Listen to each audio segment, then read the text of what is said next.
嗨，大家好，我是躺平叔。今天是2025年1月27号。这一期咱们继续聊聊俄罗斯入侵乌克兰，看一看乌克兰战场上又有什么变化。今天是俄罗斯侵略乌克兰的第1069天，也是乌军进入库尔斯克的第172天。我们看看双方在前线的一些交战情况。乌军击退了俄军在库皮扬斯克地区发动的一次袭击，最终4辆俄罗斯装甲运兵车被摧毁。当天，俄军企图袭击皮什察内地区，他们使用4辆装甲运兵车载着步兵向库皮扬斯克伍兹洛夫方向行进。乌克兰第92旅阿喀琉斯攻击营与其他的部队卫兵一起及时发现并炸毁了敌方车辆，结果就是阿喀琉斯攻击营摧毁了4辆俄罗斯装甲运兵车，消灭3名成员，打伤4人。这是发生在俄乌前线一天100多起战斗的一部分，其中一起根据乌克兰部队总参谋部的消息乌克兰安全局、乌军无人机系统部队以及其他部队一道对俄罗斯境内多个地区发动了大规模自杀式无人机袭击，至少击中了梁赞炼油厂和布良斯克微电子工厂。梁赞炼油厂的一个2万吨油库被击中后发生火灾，该炼油厂每天可提炼26.2万桶原油，占俄罗斯2024年总炼油量的近 5%， 也就是说这个炼油厂被摧毁对俄罗斯的打击那是非常大的。还有一个是微电子工厂，这个就是俄罗斯最大的微电子供应商，为这个白杨 M 洲际弹道导弹、布拉瓦潜射弹道导弹、S300、S400 防空系统以及战斗机提供电子设备。这个倒霉的工厂已经遭到乌军无人机6次袭击部分生产设施和仓库严重受损，被迫宣布暂时停止运营。己所不欲勿施于人。俄罗斯现在正在感受侵略乌克兰前2年他们给乌克兰带来的痛苦就是对乌克兰全境进行轰炸。乌克兰军队对俄罗斯境内以及乌克兰备战领土上的目标进行持续的空袭，已经进入常态化。所以我们不停的看到有报道或者视频，不是俄罗斯的炼油厂，就是俄罗斯的军工企业或者俄罗斯的铁路遭到乌军无人机或者是这个巡航导弹的打击俄罗斯的领土太大，相比较而言它的防空系统又少又老，效果又差，所以被乌军打成了筛子，叫防不胜防，无需再防把仅有的一些防空系统都部署到莫斯科和这个迪波老人的别墅附近那根据俄罗斯方面的报道呢，咱们是央视新闻转发的俄罗斯国防部的消息说俄军在哈尔科夫、顿涅茨克、赫尔松等方向占据更有利的阵地，继续向乌军方向推进，对乌方有生力量和装备进行打击。俄军还打击了乌方军用机场、基础设施、无人机仓库以及人力和装备集结地。同一天，乌克兰军队总参谋部称当天前线地区发生了123次战斗，在库皮扬斯克、波克罗夫斯克以及库尔斯克方向，乌军击退了俄军多次进攻，目前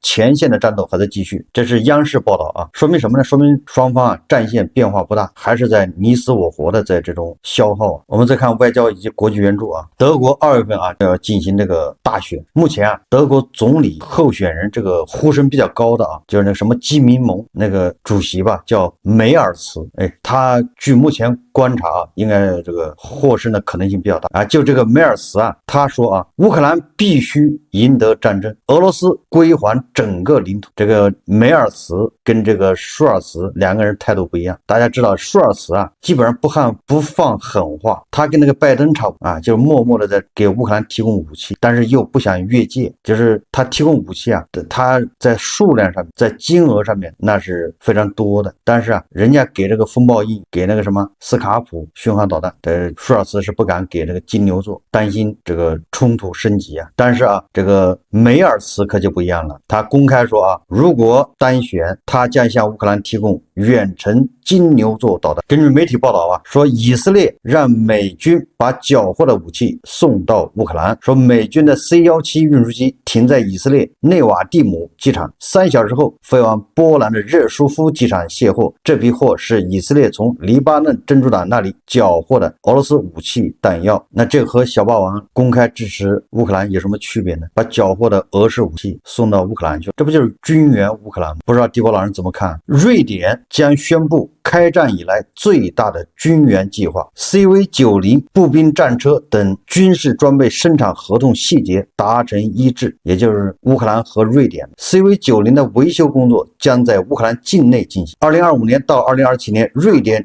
军事预计将达到71亿美元。这些欧洲国家没有因为特朗普上台就开始袖手旁观了，反而他们还在加大对乌克兰的援助。我们再看看俄罗斯现在俄罗斯面临的这国际环境是越来越恶化，也就是俄罗斯的小兄弟以前的这些小跟班一个一个的垮台。自从这个叙利亚巴沙尔垮台以后这个俄罗斯现在可以说在外部已经是垮塌式溃败。首先就是这个叫德佐地区，这个泽连斯基于到访乌克兰首都的基辅的这个摩尔多瓦总统3度会面的时候他们谈到了如何解决摩尔多瓦国内天然气和电力短缺问题。什么意思呢？这里面就不得不提到德佐地区。这个德佐地区这个问题的由来大家看一个视频。大多数人不知道，苏联的一部分至今仍然存在，那就是德涅斯特河沿岸地区。那为什么这个地区被认为是苏联的一部分呢？1990年，摩尔多瓦希望脱离苏联，并计划加入罗马尼亚。在当时，德涅斯特河沿岸地区是摩尔多瓦的一部分。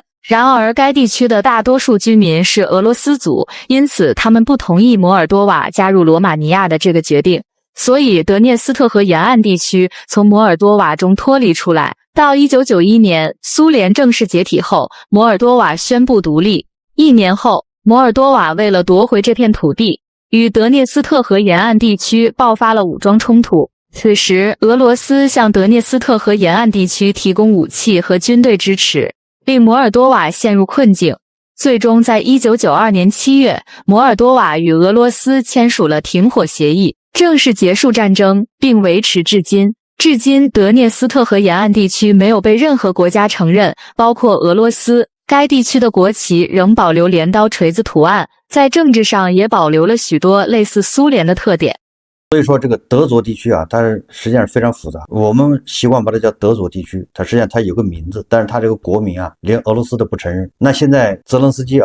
跟这个摩尔多瓦总统叫3度两个人一协商，这个德佐地区恐怕就要变天了。泽连斯基关于德佐地区的能源供应问题公开对媒体说他发表讲话，而且这个讲话是跟这个摩尔多瓦总统3度会谈以后公布的。这个3度是亲欧盟反俄罗斯的这么一个政治人物。泽连斯基说的意思他说德佐地区已经濒临冻死人的境地。泽连斯基说这个德佐地区有这个火力发电厂，但是它没有煤也没有天然气。那么这个泽连斯基给这个摩尔多瓦总统3度出了一个主意，对吧？你德佐地区有火电厂，但是没有煤，我乌克兰有煤，所以由乌克兰无偿向德佐地区供应煤。而德佐地区这个火力发电厂发了电之后呢，不仅解决自己，对吧？德佐地区的供电问题，工厂没电，出现人道主义危机而且把这个电还要分给乌克兰和摩尔多瓦，因为他自己用不完。那乌克兰出的是煤，得到的是德佐地区供应的电。那摩尔多瓦呢？那他得到了便宜的电，那摩尔多瓦肯定要掏钱的。那这个对摩尔多瓦来说也是好事，因为他现在要从这个罗马尼亚按照欧盟内部的价格购买电，他自己也缺电，这叫一举三得，叫3赢。但问题是什么呢？问题是德佐地区那是俄罗斯的领地就像某些大国要跟这个中亚的5个国家合作的时候，那必须要俄罗斯同意俄罗斯不同意，你铁路你都修不通，对吧？你那个铁路修了20年都在扯皮，为什么？这背后的俄罗斯它捣乱了，俄罗斯就要你这铁路都必须要经过俄罗斯，你经过了俄罗斯，它就随时可以敲竹杠子敲诈。那么最近不就是在敲你的这个中欧班列嘛，对吧？所有的货物打开检查，说你这个衣服都不行，衣服那你是要运给乌克兰是吗？对吧？大量的从大国发往欧洲的货物在俄罗斯境内滞留被扣留，这就是他为什么不让你私自经过中亚修铁路到什么里海或者到土耳其或者到什么到欧洲，你所有的铁路你必须要经过俄罗斯，你经过了它随时可以掐到你的这个运输，可以掐你的咽喉，真正的让你翻白眼。所以对俄罗斯这么一个国家，它能容忍德佐地区让乌克兰然后你们在一起眉来眼去吗？你居然还给乌克兰供电，但是形势比人强了，你德佐地区不这么干怎么办呢？你不这么干就等着冻死，发生这个人道主义危机。因为现在俄罗斯是泥菩萨过河自身难保，他没有办法把天然气运到德佐地，他更运不了煤。现在摆在在德左地区领导人面前就这么一条路，走不走？走，那就得罪俄罗斯；不走，那就等着饿死、冻死。所以我想啊，迫于现实的压力啊，这个德左地区恐怕最终啊，跟乌克兰、跟摩尔多瓦，最后要离俄罗斯越来越远。俄罗斯又失去了黑海边上一个战略支点。这还不算啊，俄罗斯的另外一个小兄弟斯洛伐克又出大事了。这个斯洛伐克的总理菲科啊，是千方百计的跟乌克兰作对啊，就为了俄爹那点廉价天然气，脸都不要了。这个斯洛伐克总理菲科认为，乌克兰永远不会加入北约，而基辅加入欧盟也会遇到巨大问题。菲科在周六对话的节目中说道，乌克兰永远不会加入北约。如果你听一听最近一些政客的言论，你会发现乌克兰加入欧盟也会遇到巨大问题。这是菲科周六时候说的。结果啊，周六晚上这个菲科的这个所领导的政府就垮台了。斯洛伐克发生总理菲科政府的抗议，6万人参加，口号是斯洛伐克就是欧洲。抗议由亲乌克兰组织发起。此前菲佐就是菲科啊，因外国专家威胁推翻政府而召集紧急会议，反对提议不信任投票。也就是在这个斯洛伐克国内爆发大面积的反对总理菲科的这个示威游行，有6万人参加啊，抗议菲科所执行的叫亲俄路线，导致啊这个在周六晚上，菲科领导的联合政府在议会失去了多数席位，斯洛伐克可能迎来提前选举。菲科所领导的政党在斯洛伐克的国会失去了多数席位，因为他那个有一个政党退出了，不跟你一起玩了，你亲俄，这叫人在做天在看呢，这叫逆潮流而动，最后自己恐怕面临着下台，也就是斯洛伐克亲俄政府面临着倒台。另外一个国家就是蒙古，作为俄罗斯传统的这个盟友啊，这个跟班，苏联啊把这个地方从某个国家划出去，就是要做什么缓冲区啊，实际上就是被他控制，深深的从某个国家把它划走了，也当然也是通过什么公投，貌似这是程序合法，实际上不合法，就是强权。最近啊，这个外蒙古的骚乱已经愈演愈烈，就是外蒙古国内发生骚乱，就是也是跟斯洛伐克一样游行示威，差不多已经接近动乱的边缘。什么原因导致的呢？实际上简单，一个就是贪污腐败，就是外蒙古有大量的煤炭运出去了，钱不知道去哪了，就是从老百姓角度来看，东西卖掉了没钱，国内生活是越来越困难。第二个就是由于2024年这个雪灾和沙尘暴导致外蒙古的这个畜牧业，就是他们高度依赖的这个畜牧业受灾很严重，大量的这个牛羊啊死亡，引发民众不满。很显然啊，这个外蒙古的这个局势动荡，它跟那个叙利亚没什么区别。核心原因啊，就是因为俄罗斯的自己啊是泥菩萨过河，自身难保，他失去了掌控力，他已经没有办法牢牢的影响这些地方。现在连白俄罗斯啊都在琢磨着要这个游行示威抗议这个卢卡尔申科。你看看这个围着俄罗斯的这些国家，没有一个好地方，都在准备变天了。这个对俄罗斯来说，这就是多米诺骨牌的效应啊。还有一个格鲁吉亚，基本上也不消停，对吧？这个从侧面反映就是俄罗斯实力不行了，要不了多长时间啊，俄罗斯在非洲的势力恐怕也得要逐步退出啊。所以从目前看，这个俄罗斯可以说打的是叫惨不忍睹，就损失惨重。有很多人呢只看战场上，他占了一点地方，他又快达到红军城了，他又占住哪个定居点，实际上他不会看这个大的格局，老是纠结于一城一地，对吧？一个小村庄的得失啊。实际上俄罗斯现在是死路一条啊。首先他的黑海舰队现在不知道躲哪去了，这可以说黑海舰队已经被打残，旗舰莫斯科号现在在海底这进入修身养息的状态，那是曾经俄罗斯海军的骄傲啊。有他在黑海美帝啊，这个北约的那个什么航母，那都躲得远远的，你知道吧？不能靠得太近，小心俄罗斯人一生气，对吧？把你航母给摧毁。但是就是这个态度，哪知道你看被2枚海王星给送到海底去了，改装完代价还不高。完了这个博士布鲁日海峡又被土耳其人给封锁了。这个埃尔多安呢，你说他居然自己呀，他也不管迪波老人的感受，也不管特朗普的感受，反正人家自己有一个定义，什么叫和平呢？就是你俄罗斯那个把人家领土还了，那就叫和平，其他的都不叫和平，就你们签了协议都不叫和平，你把人家占的领土还给人家，那就是和平。只要你领土没有还，他博士普鲁士海峡他就不开放，你说这气人吗？你说迪波老人找谁说理去，对吧？最主要的是叙利亚的这个塔尔图斯港什么几个港口，俄罗斯的基地全部被叙利亚新政府给没收了，不再租借了。这个几个基地啊，它主要是控制和影响中东还有非洲的。这一下俄罗斯和非洲和中东的这个联系啊就大大减弱。你说这个俄罗斯还弄啥呢？我们再看看啊，这个泽连斯基又长能耐了啊。泽连斯基说啊，乌克兰现在拥有一切必要的手段，可以迅速取代最近终止的俄罗斯天然气，将阿塞拜疆的天然气输送给欧洲，终止对俄罗斯的依赖。大家看视频啊。То у нього експорт дуже великий Азербайджану. На сьогодні спроможності експорту 25 мільярдів кубів. І ми з ним говорили, щоб він міг експортувати, він експортує, до речі, багато країн, він експортує свій газ. Ми можемо використовувати і нашу інфраструктуру, якщо дійсно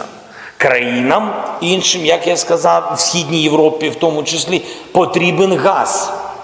а не потрібен російський газ.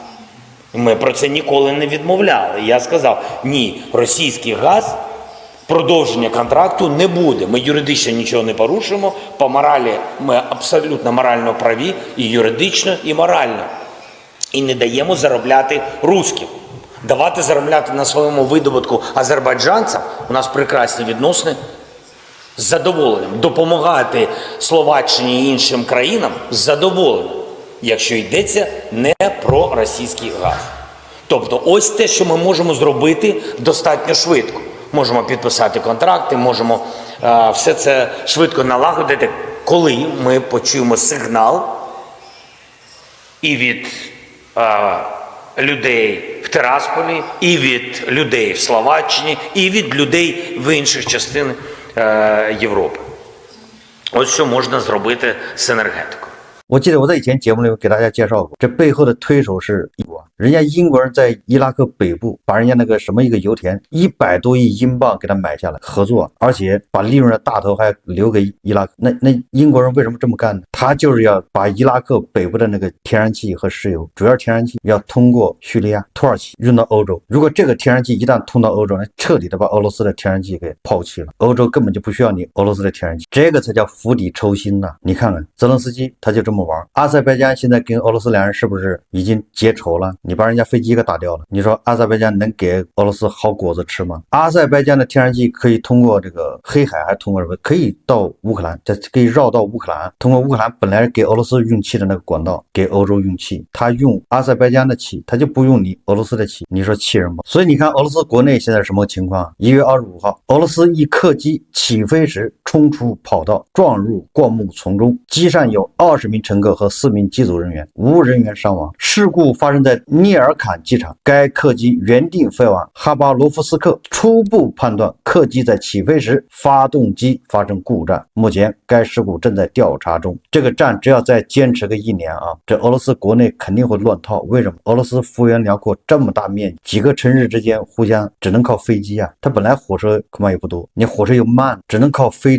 机来通勤。但是你看，由于受到美国和欧盟的制裁，俄罗斯的这些飞机都得不到维修和保养，都是在带病坚守岗位。这个这么飞能飞多长时间呢？迟早会报废啊，会出大事故。你看俄罗斯这个航班的小事故那是接连不断，每天都有。这个还只是发动机故障啊，冲出跑道，还好没有人员伤亡。但是下一次还能这么幸运吗？你说只要这个制裁继续下去，我们再看看这个法国总统马克龙啊，他说啊，欧洲防务自主之路任重道远。近日，法国总统马克龙向军方发出警告称，欧洲要觉醒，减少对美国的安全依赖，并再次呼吁欧洲加强防务自主建设。他强调说啊，欧洲要成为国家主权的捍卫者，主宰大陆的命运。这个说这个话背景，那就是特朗普一再对吧，要求欧洲自己提高这个军费的占比，对吧？自己去保护欧洲。美国不再援助乌克兰，美国在压乌克兰，对吧？土地换和平等等，这个大家都知道。这些欧洲是不能接受的，就是土地换和平，绥靖主一旦开口，那后患无穷啊！也就是说，特朗普在任这几年或许啊不会出事，这个普京啊，俄罗斯他也需要时间休息，但是一旦他缓过来了，他马上还要再次侵略欧洲，下一次或许是乌克兰，或许是波兰，或许是波罗的海3国，也有可能是芬兰。虽然马克龙啊呼吁欧洲加强防务，具有现实意义，但是欧洲确实啊面临来自内外多重挑战，也就是啊欧洲州的防务自主之路仍然任重道远。这也是泽连斯基为什么要求这个维和部队必须有美军。如果你美军不参与的话，那所谓的乌克兰的和平保障那都是一句空话，乌克兰人不能再上当。好，这期节目我们就聊到这里，感谢大家收看。如果喜欢我的节目，欢迎订阅转发，也可以在下方留言。谢谢大家。